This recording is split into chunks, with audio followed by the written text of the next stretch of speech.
సాధారణంగా చాలా మంది ఇళ్లలో 2 గ్యాస్ సిలిండర్లుంటాయి.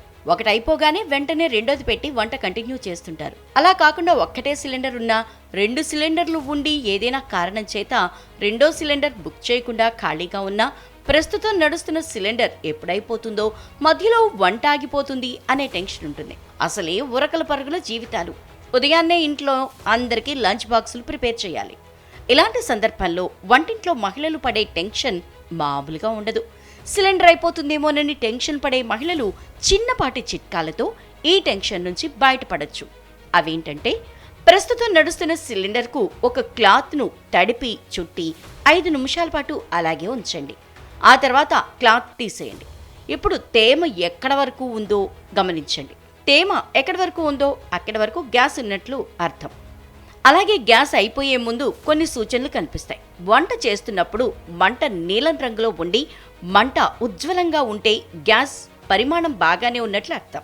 అదే మంట బలహీనంగా ఉండి పసుపు రంగులో ఉంటే కనుక గ్యాస్ త్వరలోనే అయిపోతుందని సూచిస్తోందన్నమాట. అలాగే గ్యాస్ అయిపోయే ముందు సిలిండర్ నుంచి గ్యాస్ లీక్ అవుతున్నట్లు వాసన వస్తుంది. అలాగే స్టవ్ వెలిగించేటప్పుడు నల్లని పొగొస్తుంది.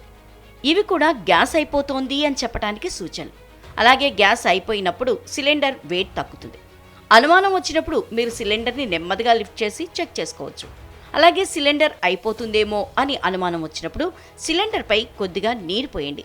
గ్యాస్ లేని భాగం వేడిగా మారుతుంది కాబట్టి మీరు వేసిన నీరు త్వరగా ఆవిరైపోతుంది.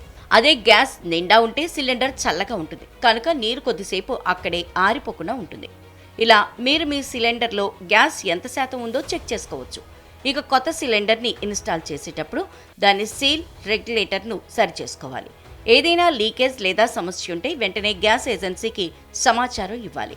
ఈ జాగ్రత్తలు పాటించడం వల్ల ప్రమాదాల్ని నివారించడమే కాకుండా గ్యాస్ వృధాని కూడా తగ్గించుకోవచ్చు.